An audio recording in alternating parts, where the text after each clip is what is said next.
Selamat pagi anak-anak. Bapak berharap kita semua dalam keadaan baik dan sehat. Sebelum kita melanjutkan pembelajaran hari ini, kita menyerahkan hidup kita dan proses pembelajaran ini di dalam doa. Mari kita berdoa.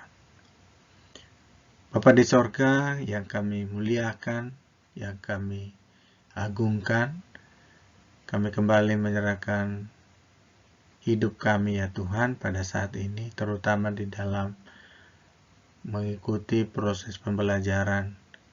Berikan hikmat pada kami, supaya Roh Kudus-Mu yang bekerja atas kami, sehingga kami bisa melaksanakan tugas ini dengan baik, sehingga kami bukan hanya sekedar memahami materi pembelajaran, tapi kami bisa menerapkannya di dalam hidup kami.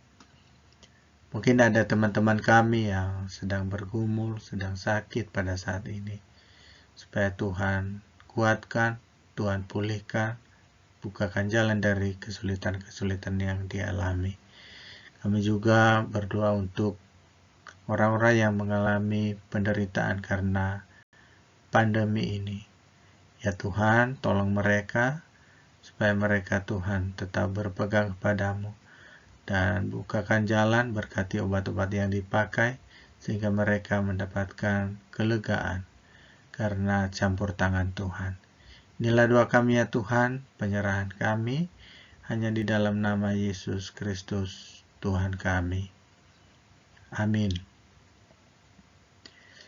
Jadi anak-anak, kita melanjutkan bab 2 hari ini, aspek pertumbuhan menjadi dewasa, secara khusus aspek moral. Jadi nanti dalam pembelajaran ini kita bisa melihat definisinya dulu, dan juga nanti standar moral yang didasarkan pada Alkitab, sehingga ini semua nanti menjadi pedoman bagi kita semua untuk hidup di tengah-tengah masyarakat dan tetap berpegang pada moral atau kebiasaan-kebiasaan yang positif, sehingga kita bisa diterima oleh masyarakat luas.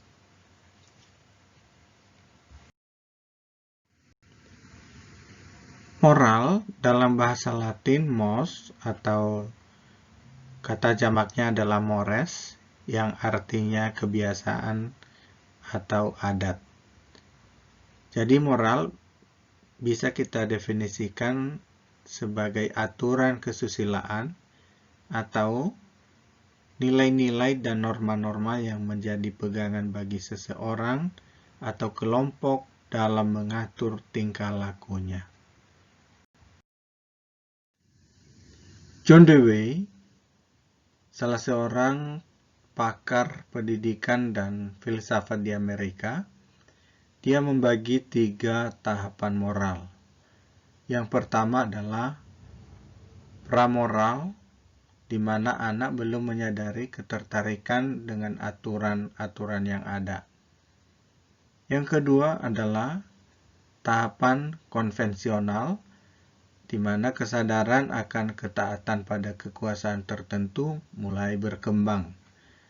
Dan tahapan yang ketiga adalah tahapan otonom, di mana anak sudah menyadari ketertarikan pada aturan tertentu.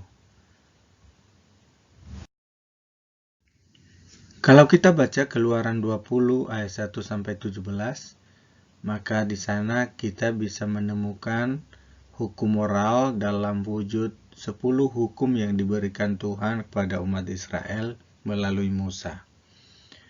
Hukum pertama sampai keempat berhubungan dengan Tuhan. Hukum pertama, jangan ada padamu Allah lain di hadapanku. Hukum yang kedua, jangan membuat bagimu patung yang menyerupai apapun. Hukum yang ketiga, jangan menyebut nama Tuhan Allahmu dengan sembarangan. Dan keempat, ingatlah dan kuduskanlah hari Sabat.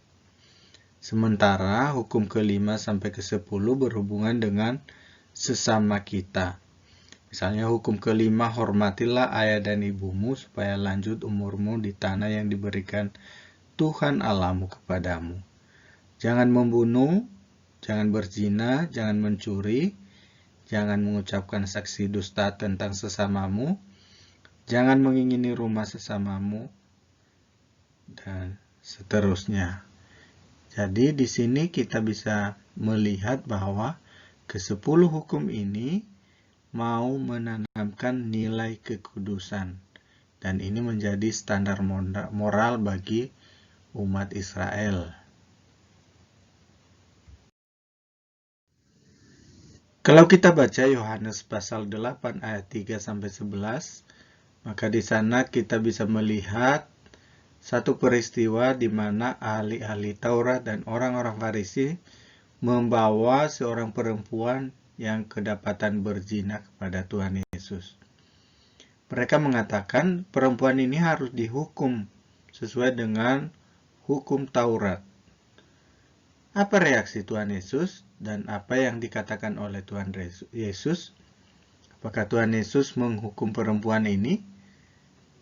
Tuhan Yesus tidak menghukum perempuan ini. Dia mengatakan bahwa barang siapa di antara kamu tidak berdosa, hendaklah ia yang pertama melempari batu kepada perempuan ini.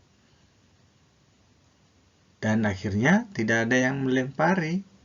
Mereka pergi semua. Lalu Tuhan Yesus mengatakan pada perempuan itu, "Aku pun tidak menghukum engkau, pergilah dan janganlah berbuat dosa lagi, mulai dari sekarang." Jadi kita bisa mengatakan bahwa bagi Tuhan Yesus, moral tidak selalu didasarkan pada hukuman, melainkan pada kekudusan hidup dan menghormati Tuhan. Melalui pembelajaran hari ini, kita diajak supaya kita menjadi orang-orang yang baik, yang selalu melakukan hal yang positif, yang memberdayakan masyarakat di sekitar kita. Kita jangan menjadi orang-orang yang amoral, yang suka melanggar aturan-aturan yang ada, atau aturan-aturan kesusilaan, atau hal-hal yang merugikan orang lain. Karena Tuhan mengingatkan kita supaya kita tetap menjaga hidup kudus di hadapannya. Tuhan menolong kita.